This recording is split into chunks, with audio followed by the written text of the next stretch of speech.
बिस्मिल्लाहिर्रहमानिर्रहीम। अस्सलाम वालेकुम ब्यूटीफुल यूट्यूब फैमिली, कैसे हैं आप सब? उम्मीद करती हूँ अच्छे से हैं। मेरी दुआ है खुश रहें, आबाद रहें, हंसते मुस्कुराते रहें। जो आप लोगों की दिली तमन्नाएं हैं, मुरादें हैं, ज़रूर पूरी हों। आप लोगों का परमानेंट रीयूनियन भी जल्दी हो, आपके पर्सन बेहतरीन इंसान बन के वापस आएँ और आप लोगों की ज़िंदगी में खुशहाली, इत्मीनान और सुकून भी ज़रूर आए। आमीन। थैंक यू सो मच आप लोगों की मोहब्बतों का, चाहतों का, और आपका दिल से शुक्रिया कि आप लोग मुझे सराहते हैं। ऐसे ही प्यार देते रहिए और मेरी फैमिली का हिस्सा बनते रहिए। अब हम स्टार्ट करते हैं आप लोगों की रीडिंग, और आज की रीडिंग है नेक्स्ट 48 आवर्स पे। तो देखते हैं नेक्स्ट 48 आवर्स आपकी पर्सन की ज़िंदगी में क्या होने जा रहा है।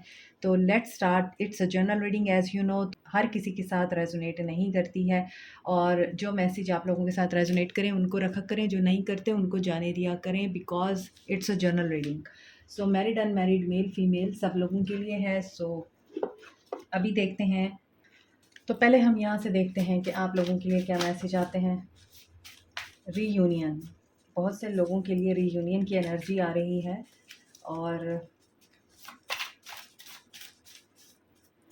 Let's see. ओके, देखते हैं इन 48 आवर्स में आप लोगों के पर्सन की क्या एनर्जीज हैं। हग, इन 48 आवर्स में आपको हग मिल सकता है, या ये आपको हग करने की एनर्जी में आ सकते हैं। डिवाइन मैस्कुलिन हैं आपके पर्सन। इनके अंदर मैस्कुलिन पावर बहुत ज़्यादा है और मैस्कुलिन एनर्जी भी ज़्यादा है। ईगो ज़्यादा होगी इनके अंदर, गुस्सा होता होगा, या फिर ये पर्सन अपनी बात में फर्म हो जाता होगा कि नहीं, मैंने जो कह दिया वो मैंने कह दिया और तुमने उसी को मानना है। Wait for divine intervention. In 48 hours में क्या होने जा रहा है, आपको कहा जा रहा है डिवाइन इंटरवेंशन का वेट कीजिए, क्योंकि आपके पर्सन डिवाइन मैस्कुलिन ज़रूर हैं मगर इमेच्योर हैं। एप्रिशिएट। आपको अप्रिशिएट तो करते हैं ये पर्सन, और इन 48 आवर्स में अप्रिसिएशन का आपको कोई जेस्चर भी मिल सकता है, लेकिन ये है इमेच्योर। वही बचपना है इनके अंदर। कभी बहुत अच्छी एनर्जी देते होंगे, कभी बहुत बुरी वाइब देते होंगे आपको, कभी अप्रिशिएट करते होंगे तो कभी आपके अंदर से नुक्स निकालते होंगे। Connect with your higher self. ये हायर सेल्फ के साथ कनेक्ट होते हुए दिखाई दे रहे हैं। हो सकता है मेडिटेशन इन्होंने नई नई सीखी है, हो सकता है मेडिटेशन करना चाहते हैं, और इन 48 आवर्स में ये मेडिटेशन की हैबिट को अपने अंदर डेवलप करें। अब देखते हैं आपके पर्सन इन 48 आवर्स में किस एनर्जी में रहने वाले हैं, क्या आपके लिए इनका स्टांस होगा। 48 आवर्स में आपके पर्सन की क्या एनर्जी होगी। रीबर्थ के प्रोसेस से गुजर रहे हैं आपके पर्सन इन 48 आवर्स में। नंबर 10 है, 10 of swords, Aquarius, Libra, Gemini. We are the world. Okay, number 10 again 10 of pentacles की एनर्जी है। 10 of swords with the 10 of pentacles, 2 of cups. Cancer, Pisces, Scorpio हो सकते हैं। कैप्रिकॉन, टॉरस, वर्गो हो सकते हैं आपके पर्सन। इन 48 आवर्स में आपके पर्सन रीबर्थ के प्रोसेस से कैसे गुजरेंगे। कोई बेट्रियल, कोई बैक स्टैबिंग, धोखा, सेटबैक इनको मिल सकता है। ये पेन की एनर्जी में जा सकते हैं, और ये धोखा, ये एनर्जी इनको इनकी फैमिली से मिल सकती है। इनकी फैमिली में कुछ ऐसा हो सकता है कि ये पर्सन अपने आप को डिफीटेड फील करे। There is something that is under the surface, under the carpet, behind the scene, और इसीलिए आपके पर्सन इस धोखे को एक्सेप्ट नहीं कर पाएंगे। टेंशन में आ सकते हैं और इमेच्योर बिहेव कर सकते हैं। इन्हें डिवाइन के साथ कनेक्ट होने के लिए खुद ब खुद इनके अंदर ये चीज़ें पैदा होंगी कि मैं अब डिवाइन की तरफ, मैंने आपको बताया है यहाँ पर हो सकता है डिवाइन के साथ कनेक्ट हों, मेडिटेशन करें और प्रेयर करें, क्योंकि इनकी ज़िंदगी में कुछ ऐसा हो रहा है इन 48 आवर्स में जो इनको सरेंडर करने पे मजबूर कर देगा डिवाइन को। ये अल्लाह के आगे झुक जाएंगे, और इनकी फैमिली से रिलेटेड ही है कुछ। और यहाँ पे 2 ऑफ कप्स और 3 ऑफ कप्स की एनर्जी है। ऐसा नज़र आता है कि बहुत से लोग यहाँ पर मैरिड हैं इस पर्सन के साथ। आप इस मैरिज में हैप्पीनेस चाहते हैं, आप इस मैरिज में खुशी चाहते हैं, आप हारमोनियस और बैलेंस रिलेशनशिप चाहते हैं, और इस पर्सन ने भी कोशिश ज़रूर की है, और ये पर्सन भी करना चाहते हैं कि आपके साथ खुश हों, आपके साथ रिलेशनशिप को मेंड करें, लेकिन there is a third party situation, और इस चीज़ का धोखा दिया है आपके पर्सन ने। तो आप अगर अपने पर्सन के साथ मैरिड हैं और आप इस बात को नहीं जानते कि आपके पर्सन ने आपको धोखा दिया है और ये थर्ड पार्टी में है, ये चीज़ रिवील होगी। इट माइट बी पॉसिबल जो मैरिड हैं इस पर्सन के साथ, उनकी तरफ से इस पर्सन को ये सेटबैक मिले। आपको सच्चाई का पता चलेगा तो आप इस पर्सन को शायद कुछ हार्ड वर्ड बोलें या कोई ऐसी बात कर दें, कोई ऐसी कंडीशन पुट कर दें जिसके बाद ये पर्सन, यहाँ पे नज़र आ रहा है मास्टर, किसी की गाइडेंस लेगा, किसी को हायर करेगा या किसी के पास जाएगा काउंसलिंग के लिए, और वो इसको ये रियलाइजेशन करा सकते हैं कि अब टाइम आ गया है, अब अल्लाह की मदद लो और अल्लाह से मांगो और अल्लाह से ही अपने मामलात को करो, और क्योंकि अब मामलात जो है वो बिगड़ चुके हैं। अगर आप इनके साथ मैरिड नहीं हैं और इस पर्सन ने आपसे कुछ झूठ बोल रखे हैं तो वो झूठ आपके सामने आ सकते हैं। मैरिड नहीं भी हैं अगर आप इस पर्सन के साथ, तो ये पर्सन सिर्फ आपके साथ लॉयल नहीं है, ये किसी और के साथ भी रहे हैं। और यहाँ पे अननोननेस मैंने आपको बताया है, लेकिन ये सारा कुछ जो है अब इन 48 आवर्स में या तो रिवील होने वाला है या फिर एंड होने वाला है। स्ट्रेस में आने वाले हैं, इनको तन्हाई का एहसास होगा। और ये सब क्यों किया जाएगा? क्योंकि ये पर्सन कहीं न कहीं धोखा दे रहा था आपको या दे रहा है। यहाँ पर नज़र आ रहा है एक्वेरियस, लिब्रा, जेमिनी स्ट्रॉन्ग है, कैंसर, पाइसिस, स्कॉर्पियो है, कैप्रिकॉर्न, टॉरस, वर्गो है, और यहाँ पे हर्मिट की एनर्जी आ रही है। इधर आ रहा है स्ट्रेस, एरीज़, लियो, सैज, 7 ऑफ वांड्स की एनर्जी है। तो यहाँ पे ये चीज़ें नज़र आ रही हैं कि ये पर्सन एक ही वक़्त में बहुत सारे मसलों में उलझा हुआ है। इसने अपने आप को बहुत सारी चीज़ों में उलझाया हुआ है और ये इसने अपने आप के साथ खुद ज़ुल्म किया है। इसी वजह से ये पर्सन किसी को भी प्रॉपर टाइम नहीं दे पाया, ना अपनी फैमिली को, ना आपको, ना अपने घर को, ना ही करियर को, और मुख्तलिफ़ जगहों पे इसने अपनी टांगें अड़ाई हुई हैं और कहीं पे भी इसको सेटिस्फेक्शन नहीं हो रही है, सक्सेस नहीं मिल रही है। और ऐसा भी नज़र आ रहा है कि ये इन 48 आवर्स में अगर आपके साथ नहीं तो किसी और के साथ फ़न, मज़ा, मौज, मस्ती करना चाहेंगे और उसके बाद इनके साथ हो जाएगा एक बहुत बड़ा हादसा। This is like a film, जैसे फ़िल्म में होता है कि पहले आपने एक बंदे को ट्रैप किया अपनी खुशी के लिए, अपनी मस्ती के लिए, और आपके पर्सन को ट्रैप किया जाएगा with the help of a woman. किसी वुमेन की हेल्प से आपके पर्सन को ट्रैप किया जाएगा इन नेक्स्ट 48 आवर्स में, और आपके पर्सन ट्रैप हो जाएँगे और उसके बाद फिर आपके पर्सन ट्रैप होने के बाद ऐसी सिचुएशन में आ जाएँगे जहाँ पर ये पर्सन अपने आप को अकेला पाएगा। लेट्स सी, क्लैरिफाई करते हैं रीबर्थ कहाँ है। 5 ऑफ कप्स, डेफिनेटली ये लॉस की एनर्जी में जाने वाला है। इमेच्योरिटी का कार्ड ऊपर आया ही इसीलिए है क्योंकि ये पर्सन थोड़े में खुश नहीं रहता। ये पर्सन, इसको हर वक़्त कुछ ना कुछ नया चाहिए। तो जब एक इंसान नए से नए की तलाश में रहता है ना, तो फिर उसको मुँह की खानी पड़ती है।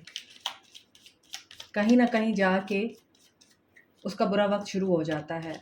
तो ये भी हो सकता है कि पास्ट से कुछ ऐसा हुआ है, पास्ट का कोई पर्सन है, पास्ट का कोई ऐसा कर्मा है जो वापस आया है आपके पर्सन की ज़िंदगी में, और वहीं से ही इस पर्सन को सेटबैक मिलेगा। अगर आपके पर्सन अनमैरिड हैं, इनकी फैमिली इनको निकाल सकती है घर से बाहर। अगर आपके पर्सन मैरिड हैं आपके साथ या कहीं और, वहाँ पर इन्हें कुछ सवालात का सामना करना पड़ेगा। इन्हें जवाब देने होंगे उन सवालों के जो इनकी फैमिली करेगी, और आई थिंक ये जवाब नहीं दे पाएंगे। Yes, this is about third party. 2 of cups को 6 ऑफ पेंटिकल्स ने क्लैरिफाई किया है। थर्ड पार्टी सिचुएशन है और पैसे का मामला है यहाँ पर। पेज ऑफ सोर्ड्स, और जब इनसे क्वेश्चन किए जाएंगे तो ये पर्सन डिफेंसिव हो जाएगा। ये पर्सन जवाब नहीं देगा किसी को भी, और ये कहेगा कि मैं तो जवाबदेह नहीं हूँ किसी को, मैं अपनी ज़िंदगी में खुद ऑल इन ऑल हूँ। यहाँ भी पेज की एनर्जी है, इमेच्योर है ये पर्सन। अगर मेच्योर होता तो इस तरह के भंड ना करता। 7 ऑफ सोर्स को 2 ऑफ सोर्स ने क्लैरिफाई किया। अगेन 2 सवाल, 2 चॉइसेस, 2 ऑप्शन, 2 रास्ते, क्रॉस रोड, क्लोज ऑफ। ये पर्सन इन 48 आवर्स में क्लोज ऑफ हो सकता है। ये पर्सन इन 48 आवर्स में कन्फ्यूजन में जा सकता है। ये अपनी इंट्यूशन की तो सुनने वाला है नहीं, क्योंकि इस पर्सन के अंदर बिल्कुल भी अकल और शऊर नहीं है, और रहता ये अपनी मैस्कुलिन एनर्जी में है, मगर ये है बहुत ज़्यादा बेवकूफ़ आदमी। इसीलिए ये अपनी इंट्यूशन की भी नहीं सुन पाएगा इन 48 आवर्स में। ये उस धोखे को भी फाइंड नहीं कर पाएगा कि किस वजह से हुआ है और कहाँ से हुआ है, किसने दिया है मुझे। ये उसमें भी कन्फ्यूज़्ड रहेगा। उस धोखे की एनर्जी को भी ये कंप्लीटली रियलाइज़ नहीं कर पाएगा। एनालाइज नहीं कर पाएगा कि बेसिकली इस धोखे के पीछे है कौन। मास्टर को 10 ऑफ पेंटिकल्स ने क्लैरिफाई किया है, इनकी फैमिली में कोई बुजुर्ग हैं, इनकी फैमिली में कोई ऐसी अथॉरिटी ज़रूर है इस पर्सन की जिनसे ये डरते हैं, जिनका रूल चलता है इनकी फैमिली में, जिनकी मर्ज़ी के बगैर कुछ नहीं हो सकता। सो वही पर्सन इनसे क्वेश्चनिंग कर सकता है। एंड अलोननेस को 2 ऑफ वांड्स ने क्लैरिफाई किया है। ओके, इन 48 आवर्स में इस पर्सन की एनर्जी बहुत ज़्यादा नेगेटिव नज़र आ रही है। अलूफनेस की एनर्जी है, सप्रेशन की एनर्जी है, डिस्टेंस की एनर्जी है, और थर्ड पार्टी सिचुएशन में रहे हैं ये पर्सन। एक सिचुएशन इनकी ज़िंदगी में ख़त्म होगी। See, he is a player, this person is a player for sure. This person keeps going in and out of your life, और ये पर्सन कभी भी आपको क्लैरिटी नहीं देता है। ये पर्सन कभी भी आपको अपने बारे में बात नहीं करने देता, ना ही कुछ बताता है। अगेन 7 ऑफ सोर्ड्स आ रहा है, 9 of wands, Karma, and king of wands. Attitude में आ जाएंगी ये, क्योंकि इस पर्सन की एनर्जी में है ही नहीं झुकना, अपनी गलती को एक्सेप्ट करना। ये पर्सन अपनी गलती नहीं एक्सेप्ट करता।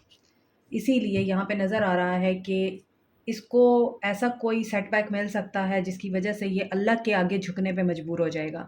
ये यू you नो know, ये मजबूर हो जाएगा, जिस तरह से कहते हैं ना, चारों खाने चित हो जाना। ये वो चीज़ मुझे नज़र आ रही है इस पर्सन के अंदर।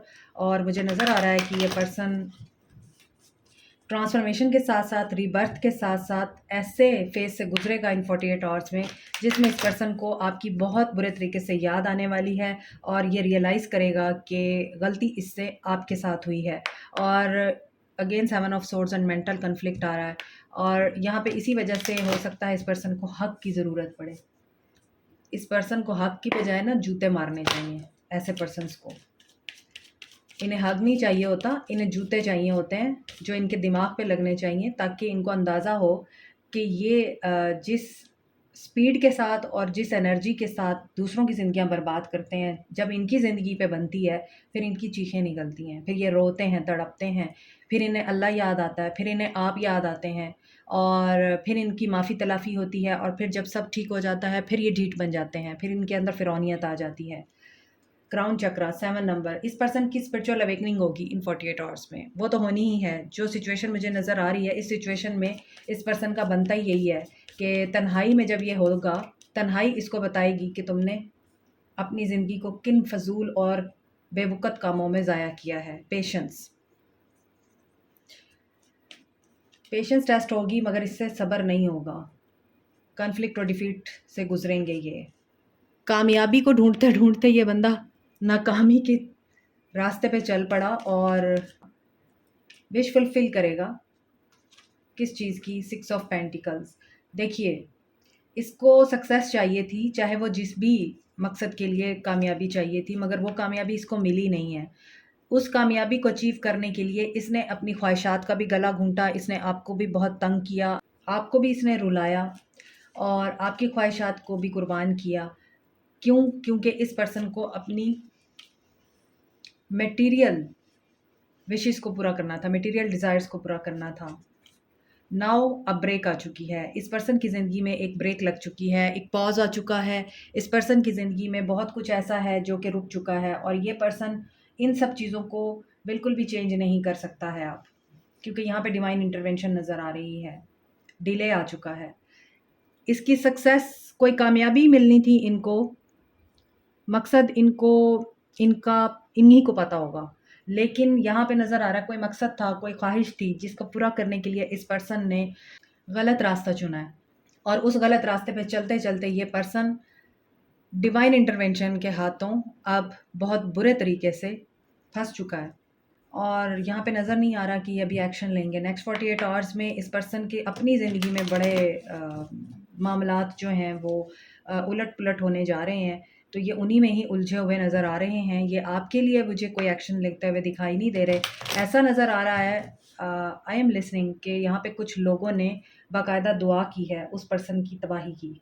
आई डोंट नो ये किसने किया है, आई डोंट नो ये किसकी एनर्जी है, लेकिन यहाँ पे फील हो रहा है कि आप में से कुछ लोगों ने इस पर्सन की तबाही की दुआ की है, और आपकी विश थी कि ये पर्सन जो है वो डिवाइन के हाथों अपना कर्मा फेस करे। तो वही हो रहा है। आपको क्या करना चाहिए? आपको क्या करना चाहिए? ग्रीफ। देखिए, आपको इसने बहुत दर्द दिया है, आप लोग बहुत पेन में हैं इस पर्सन की वजह से, आपने इसको माफ़ नहीं किया, आपने इनके लिए बददुआ की है, सी फेसिड।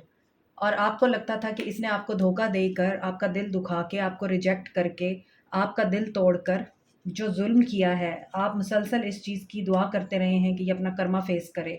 जबकि आपको रिलीज़ करने की ज़रूरत है इन तमाम दर्दों को, इन तमाम पेन को, इस तरह के तमाम नेगेटिव इमोशंस को आपको रिलीज़ करना है। क्योंकि ऐसा नज़र आता है कि इस पर्सन का या आपका पास्ट अच्छा नहीं है, आपका बचपन अच्छा नहीं है। क्योंकि यहाँ भी एक एनिमल है जो गोद में लिया हुआ है, I think it is dead. और ये जो बंदी है ये रो रही है उसके ऊपर। अब जो चीज़ जा चुकी है उसके ऊपर रोना और मातम करना, उसके ऊपर कुढ़ना, उसके ऊपर दर्द में रहना ज़ेब नहीं देता। अगर आपका फ़ेथ है अल्लाह पे तो फिर ग्रीफ़ की एनर्जी में नहीं रहना आपको, ग्रीफ़ से बाहर निकलें। इसी तरह फ़ॉरगिवनेस में भी एक बच्चा है कि आपको अपने इनर चाइल्ड को माफ़ करना है, सबसे पहले अपने आप को माफ़ करना है कि ठीक है, गलतियाँ इंसान से होती हैं, आपसे हो गई हैं, लेकिन अल्लाह बड़ा गफ़ूर रहीम है, माफ़ी माँगेंगे वो माफ़ कर देगा, तो लेट गो करें। यहाँ भी एक बच्चा नज़र आ रहा है, हो सकता है इस पर्सन का बचपन अच्छा नहीं है, इसका अपने फ़ादर के साथ कनेक्शन अच्छा नहीं है, या आप लोगों का अपनी ज़िंदगी में कोई ऐसा कनेक्शन रहा है जो आपसे लॉस्ट हो गया, या आपने अपने बचपन में उनका प्यार नहीं देखा। दैट्स व्हाई आपको ये पेन रहता है कि आपके साथ ही बुरा होता है, और आपको अगर ये बंदा भी मिला तो ये भी प्लेयर मिला। आप ही के साथ ये सारे मसाइल होते हैं, तो आपको इन इमोशन से बाहर आना है। आपका हार्ट चक्रा, आपका थर्ड आई चक्रा, आपका सोलर प्लेक्सस चक्रा, ये तीनों चक्रास ब्लॉक हैं। आपको इनको एक्टिव करना है, और एक्टिव ये उसी वक्त ही होंगे जब आप मेडिटेशन करेंगे और पॉजिटिव रहेंगे। आपके लिए यही गाइडेंस है आज के लिए। So this is it for you today. Like, share, subscribe, comment, press the notification button, bell icon also. Thank you so much. Take care. Bye.